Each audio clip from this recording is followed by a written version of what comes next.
Hello everyone, চলে এলাম আবার নতুন একটা ব্লগ নিয়ে। আশা করি তোমরা ভালো আছো, কিন্তু আজ আমরা ভালো নেই, কারণ আজ আমরা বাড়ি চলে যাব।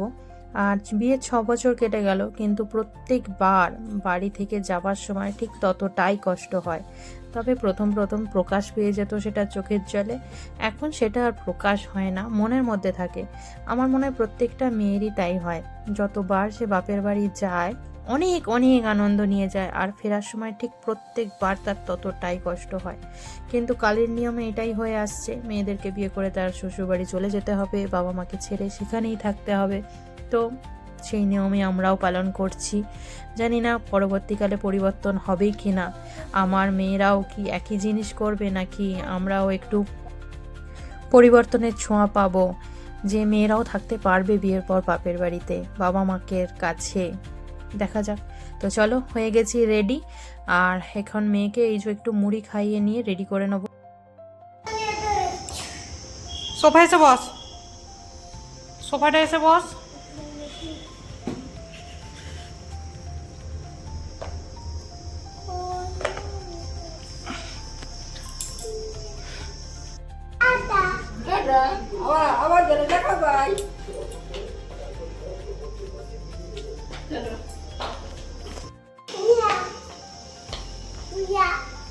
দিদাকে বলে দিয়ে আসছি।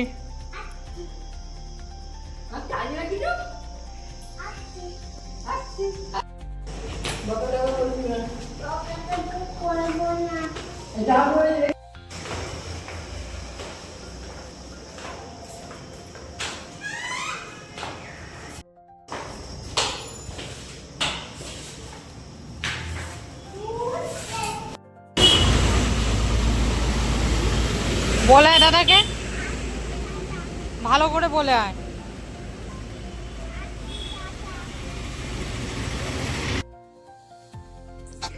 দাদুর আদর, দিদার আদর, মামার আবদার সব কিছু রেখে দিয়ে এবার কুউকে যেতে হবে বাড়ি। চলো, মনটা তো খুবই খারাপ লাগছে, দাদু দিদারও মন খুব খারাপ লাগছে, কুহুরও খারাপ লাগছে। তো কিছু করার নেই, যেতে হবে, আবার আসবো কিছুদিন পর। তো চলো, গাড়িতে উঠে পড়েছি, এখন বাড়ির দিকে রওনা দেয়া যাক। এখন এই রাস্তাটা যাতায়াত প্রায় দিনের হয়ে গেছে, প্রায় 2 সপ্তাহ 15 দিন ছাড়াই চলে আসি বাড়ি, আবার চলে যাই। তো যখন প্রথম এই রাস্তাটা দিয়ে এসেছিলাম, সেই দিনটার কথা মনে করলে এখনও বুকটা কেঁপে ওঠে। আমি জানি প্রতিটা মেয়েরই কেঁপে ওঠে, যেদিন বাড়ি ছেড়ে প্রথম আসা হয়েছিল। অনেকগুলো দিন কেটে গেলেও এখনও ফেরার সময় ততটাই কষ্ট হয়, তাই না?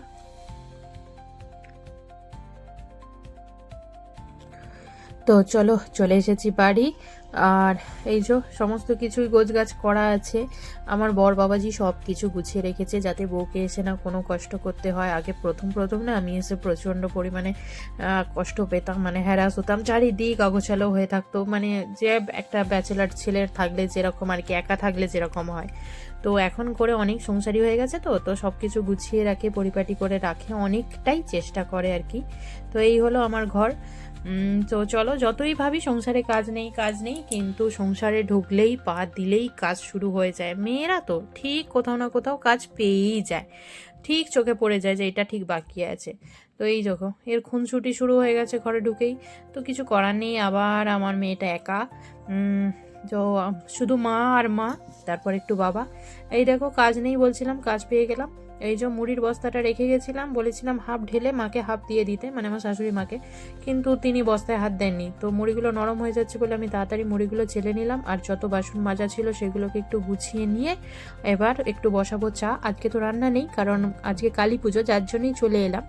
আর ওইখানে খাওন দাওন আছে, আর আমাকে হেল্প করার জন্য চলে এসেছে, দেখেছো? তো চলো এখন একটু চা করে নিই, চা করে খেয়ে নিয়ে তারপর আমরা যাব প্যান্ডেলে ঠাকুর দেখতে, যে ব্লগটা তোমরা অলরেডি দেখে নিয়েছো, কালী পুজোর ব্লগ। তো এখন একটু খেয়ে নিচ্ছি চা, আর সাথে ছিল একটা পপকর্নের প্যাকেট। কুহু আর আমি দুজনে মিলে এখন পপকর্ন খাচ্ছি, আর পপকর্ন খেতে খেতে আমরা এই ভিডিওটা শেষ করছি। এই ছোট্ট ভিডিওটা যদি আমাদের ভালো লেগে থাকে তাহলে একটা লাইক করো, চ্যানেলটা সাবস্ক্রাইব করো, যাতে আরো নতুন নতুন ভিডিও বানানোর উৎসাহ পাই। তাহলে এখনের মতো বলে দাও টাটা, টাটা বাই বাই, দেখা হবে নেক্সট ব্লগে।